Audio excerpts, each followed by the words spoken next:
Et j'ai voulu commencer par cette question-ci parce que elle est essentielle. Le nouvel an, c'est un moment particulier, ce qu'on appelle le nouvel an, tout au moins. C'est une époque particulière. Il faut savoir finalement à quoi elle renvoie. C'est-à-dire qu'il faut savoir quelles peuvent être nos observances durant cette période et pourquoi. Et c'est un moment, disons, important qui a été codifié dans certains mythes, certaines légendes, dans certains récits d'une certaine manière.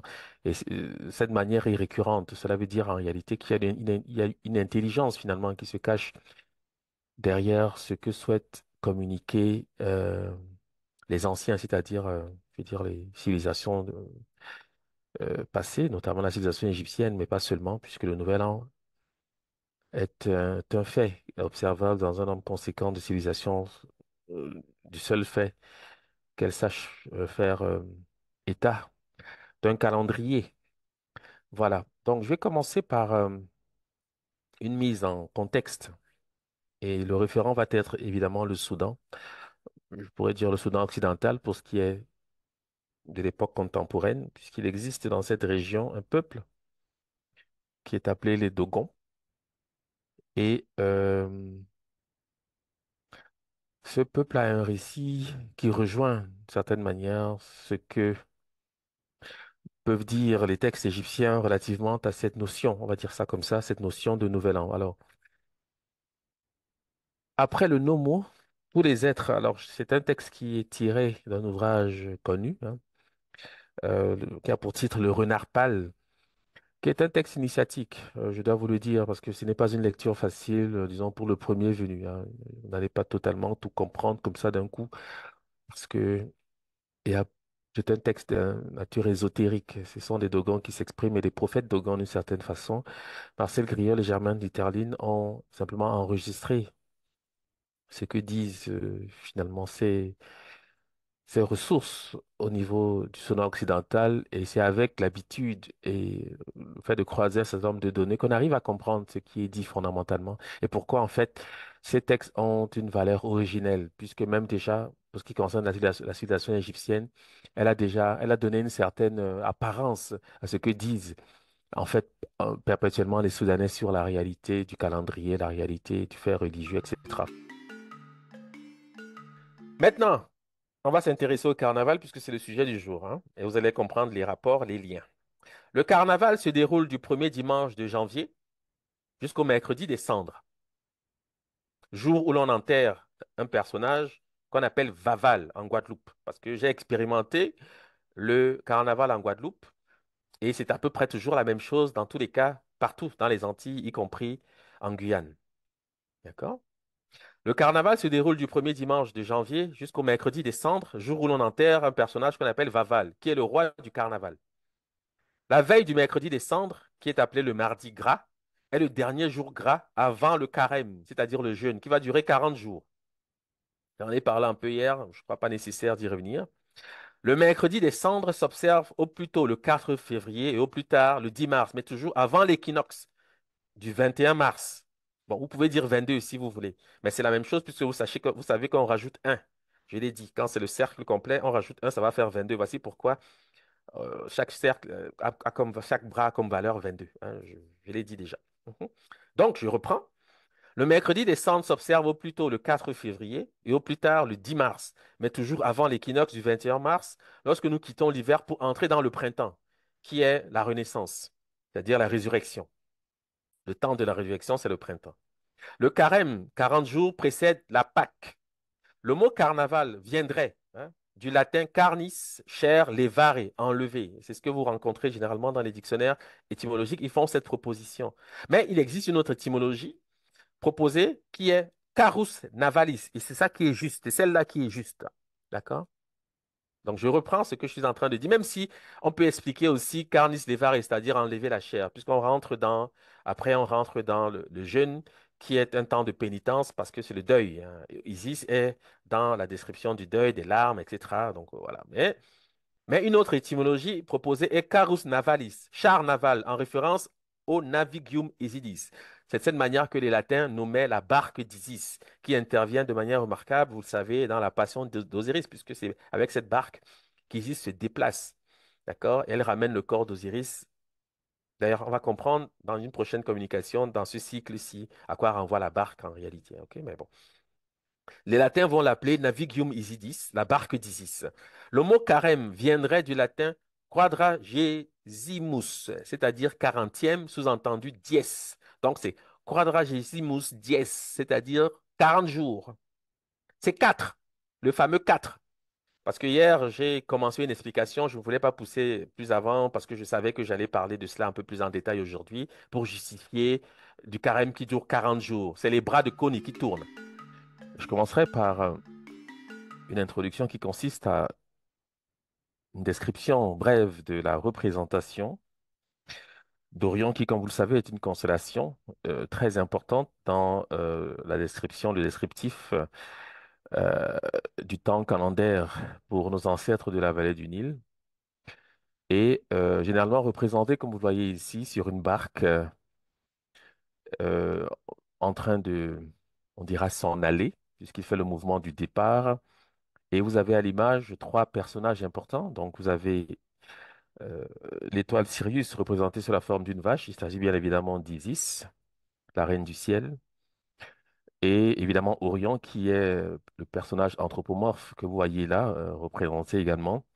Et entre les deux figure un faucon, qui bien sûr est l'image d'Horus, comme vous le savez, Horus qui est, vous le savez, le fils d'Isis et Osiris. Donc, autrement dit, dans ce contexte, nous pourrons dire que nous avons représenté la Trinité telle que conçue par nos ancêtres de la vallée du Nil, avec ceci de singulier que c'est un schéma qui est récurrent au sein des temples égyptiens. Parfois, les personnages peuvent changer, mais l'interprétation est souvent et toujours la même dans tous les cas.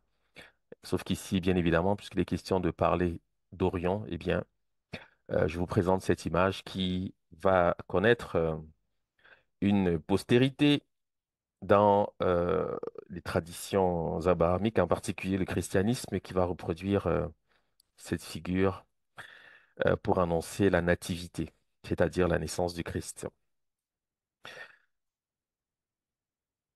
Donc, je redis encore une fois pour que chacun sache naturellement ce que nous avons à l'image. Nous avons ici Orion représenté sous une forme anthropomorphe. Il s'agit bien évidemment d'Osiris, parce que la constellation appelée Orion en français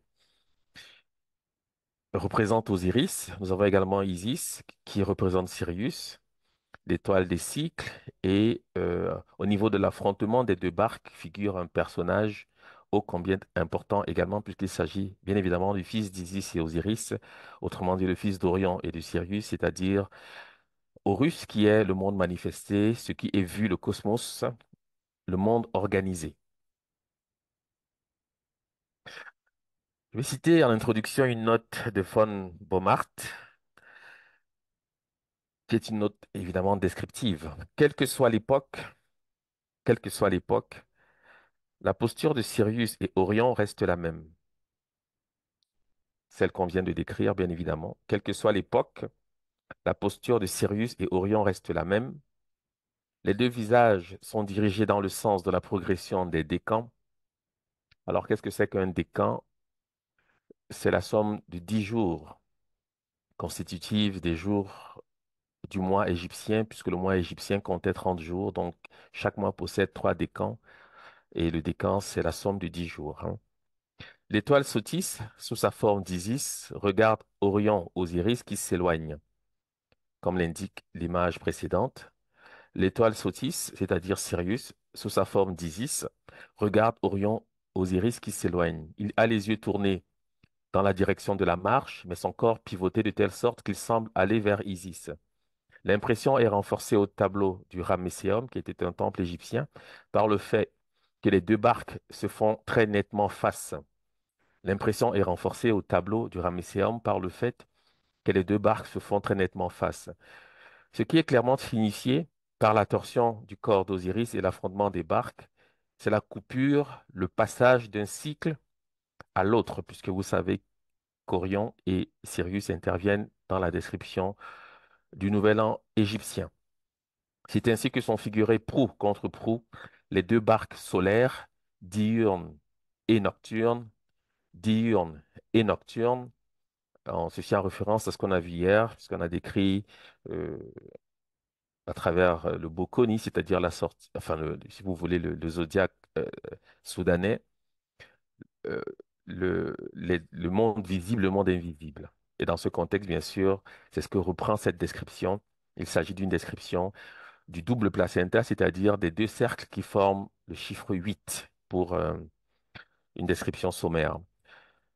C'est ainsi que sont figurés proue contre proue les deux barques solaires, diurnes et nocturnes, pour évoquer la clé du jour. Ici, le point de césure sépare deux cycles annuels. Ici, c'est-à-dire le point de rencontre, autrement dit, bien évidemment, c'est-à-dire au niveau de l'affrontement des deux barques, eh bien, cet affrontement, qui est le point de césure, sépare deux cycles annuels.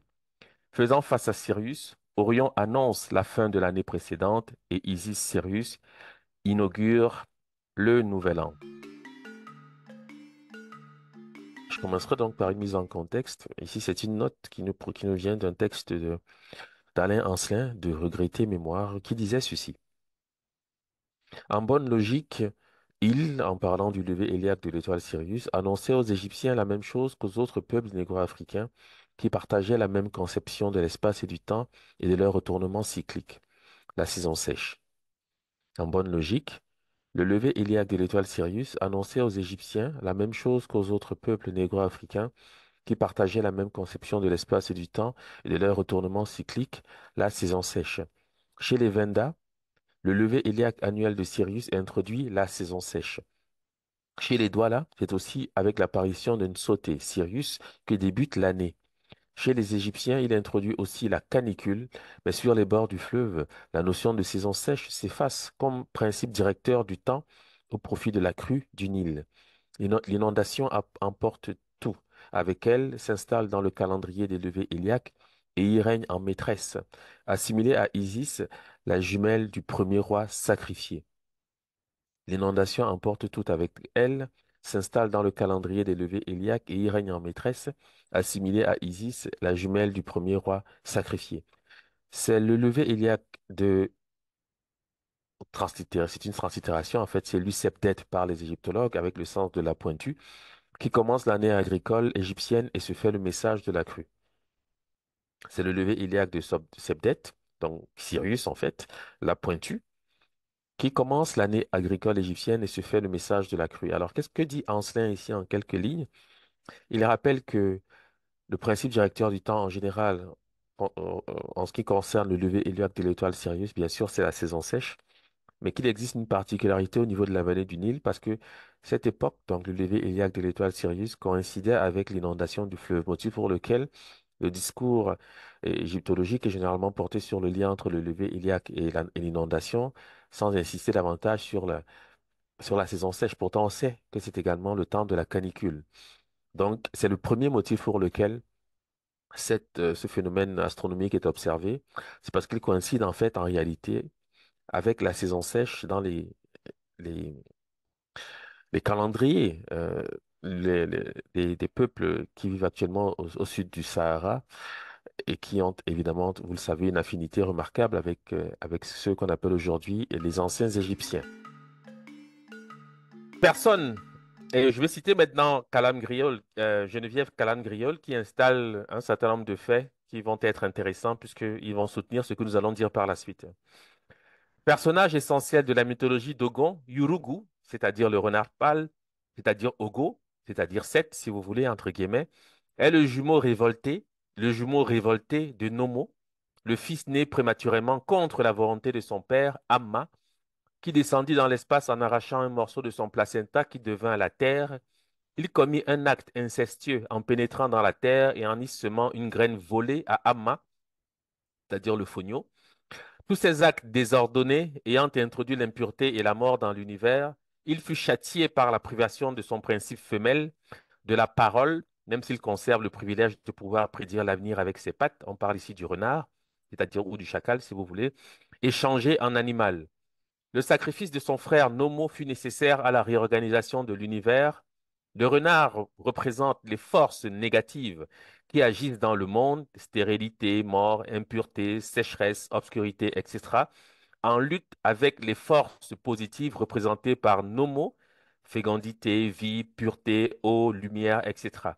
Sur le plan psychologique, il incarne le conflit oedipien et tous les instincts régressifs de l'être humain. Qu'est-ce qu'on appelle rapidement le conflit oedipien? Bon, c'est en psychologie, en psychanalyse en fait. C'est le désir chez le fils de tuer le père et chez la mère chez la fille de tuer la mère, dans l'idée que il y a un relief de jalousie qui s'installe dans les rapports familiaux. Souvent, les bébés, les enfants, disons, c'est Freud en fait qui a développé cet aspect. Bon, je ne suis pas un lecteur assidu de Freud, mais enfin, c'est pour comprendre un peu quel est le rapport ici établi par Geneviève Calame-Griol lorsqu'elle évoque donc la figure du Yurugu, c'est-à-dire le renard pâle. Donc, la lune, puisqu'elle est associée au renard pâle, c'est ce qu'il appelle l'aspect larvaire, ok, apporte un nom chez les Dogons. Elle est appelée Iepilou, en Torosso notamment, qui est la langue de Gotemili. Ie, c'est le nom spécifique de la lune. Pilou, ça veut dire pâle. Hein, quand on dit par exemple Yurugu Pilou, renard pâle, Pilou a le sens de blanc, on dit pilounier, blanchir, devenir blanc, jaune clair. Vous voyez, donc en fait, c'est pour cette raison qu'on fait un lien immédiat entre Yurugu, c'est-à-dire Yurugu Pilo, c'est-à-dire le renard pâle, et la lune, parce qu'en fait, dans la langue parlée, ils sont nommés, disons, désignés par le même adjectif, par le même vocatif, d'une certaine façon. Donc, il faut toujours et souvent s'en souvenir, car c'est bien important, bon, et naturellement, dans l'esprit d'établir ce rapport. Parce que la religion, les pratiques religieuses en découlent, des pratiques religieuses en découlent, bien évidemment. Germaine Dieterlen poursuit en rappelant ceci. La tomate ngoyo est assimilée au sang. Elle porte en germe l'embryon car ses grains sont des multiples de 7, chiffre de la gémelléité. La tomate qui est appelée ngoyo est assimilée au sang. Elle porte en germe l'embryon car ses grains sont des multiples de 7, chiffre de la gémelléité. C'est par elle que le pharaon ou que pharaon féconde les femmes, car elle possède, comme les humains et les animaux, un nid, c'est-à-dire un âme, et un dia, c'est-à-dire un double. C'est-à-dire qu'elle est disposée à la fois dans le monde visible et le monde invisible. Le dia appartient à Pharaon, qui est le maître du monde invisible, bien évidemment. Quand elle fleurit, double, les deux tomates jumelles sont données aux femmes afin qu'elles accouchent de jumeaux. Si le fruit est unique sur sa tige, on le fend en deux pour le cuire et le manger. Ce geste ayant pour but de le séparer symboliquement de son dia, qu'on renvoie ainsi à Pharaon. Pourquoi parlons-nous des tomates? Je reviens pour ceux qui nous rejoignent. Le rite individuel du chef de famille est exécuté avec l'instrument ngoni, qui est utilisé pour tracer sur le mur de son tieso les dessins représentant l'univers. Il débute par une offrande de sucre de tomate réservée à Pharaon, qui préside à l'usage familial de l'objet et qui se trouve donc ainsi présent. Les fruits sont pressés sur le sucre, un hérisson est égorgé pour qu'aucun autre génie ne le touche. Ensuite, l'homme sacrifie un margouillat qui rappelle sa condition avant sa circoncision. Ce sacrifice figure une nouvelle circoncision offerte à Pharaon et qui augmente ses forces. Bon, voici pourquoi nous parlons en contexte de ce qui est appelé dans le... en fait, vous allez comprendre que c'est pas tout à fait la tomate, hein, mais je dis parce que c'est comme ça qu'elle enregistre la chose.